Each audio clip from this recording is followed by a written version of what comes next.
On a un mandat qui est de sensibiliser, d'informer, éduquer. On peut mener à bien des projets.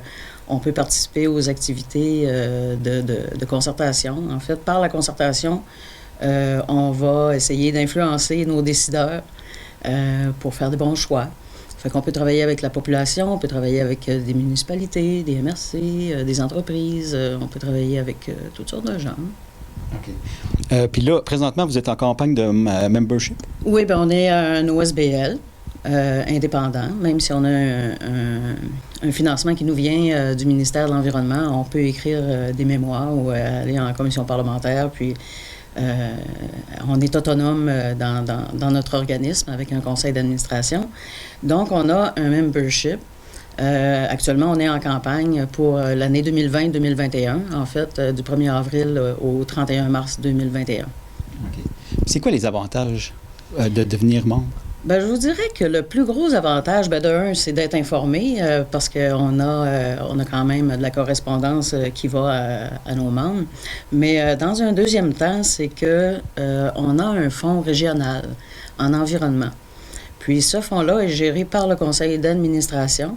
Puis l'argent qui est dans ce fonds-là, c'est tout l'argent qui provient de notre membership, ainsi que les retours de taxes auxquels on a droit comme OSBL. On est un organisme de charité, donc on peut recevoir également des dons. Puis même pour le membership, on émet des reçus. Pour nous, c'est un don qui va directement dans le fonds. Ce fonds-là comment je dirais ça, va servir à financer des projets à caractère environnemental en région seulement.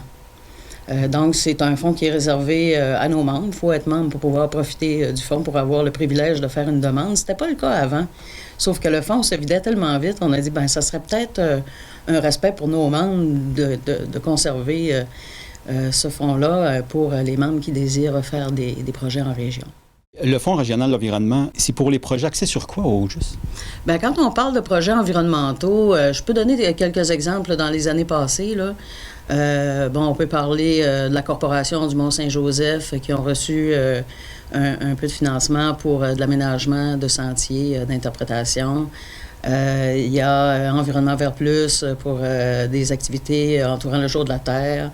Aux îles de la Madeleine, on a la ZIP des îles, la Société de conservation des îles ainsi que Attention Fragile qui ont fait des caractères, des projets, que ce soit des projets directement dans un barrage-choix ou dans un projet de sensibilisation.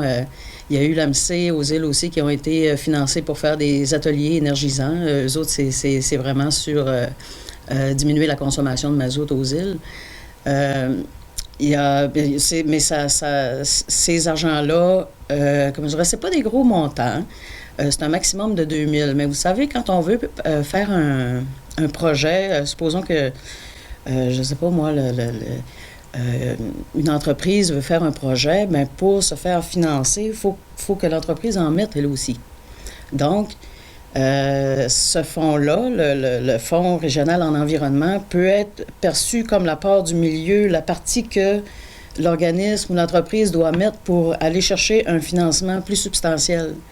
Puis ça, bien, ce fonds-là, quand on ne l'a pas, en région, là, c'est vraiment un fonds qui est précieux, là, parce qu'il permet d'aller chercher des montants plus substantiels dans d'autres programmes de financement qui existent là, dans divers ministères. Puis en terminant, qu'est-ce que vous pensez du dernier budget provincial? Ah, écoute, le dernier budget qui a été annoncé pas plus tard qu'hier, dans un premier temps, quand j'ai entendu que ça avait été écrit au crayon vert, je me suis tout de suite réjouie. J'ai dit, bon, enfin, parce qu'on se rappelle que quand il y a eu le développement durable qui a été intégré en environnement, puis tout ça, mais on s'attendait avec des budgets supplémentaires, mais ça n'a pas été le cas. Fait que là, je me disais, bon, un budget écrit à l'encre verte, c'est le fun. Mais quand on décortique tout ça, c'est dans une vue d'ensemble générale, on peut dire que c'est très, très, très axé sur la diminution des gaz à effet de serre. C'est bon en soi. L'électrification des transports puis les changements climatiques, ça va de soi, on peut pas être contre la vertu. Par contre, 6 projets sont ciblés. Puis les 6 projets sont concentrés dans les centres urbains, Montréal, Québec, Laval, etc. Ça s'étendra pas dans les régions, puis c'est destiné également au transport en commun. L'augmentation des voitures électriques et le transport en commun, mais concentré dans les grands centres. En fait, c'est une très bonne idée de diminuer le parc automobile qu'il y a dans les grands centres urbains en les remplaçant par des véhicules électriques, mais en bout de ligne, les régions ne seront pas nécessairement gagnantes, là. Fait que j'ai hâte d'aller plus loin puis de voir dans les plus fins détails là, comment ça va s'articuler, mais si on regarde les grandes lignes, c'est pas pour la région ici, là, si on se rend ici. Il n'y a pas grand retombées là, qui vont venir ici. On espère d'avoir notre train, oui, mais c'est comme je te dis, j'ai pas été dans les fins détails, là, mais en gros, c'est les transports en commun, puis les véhicules électriques qui vont être à la hausse, mais ça touche pas notre région, ces projets-là.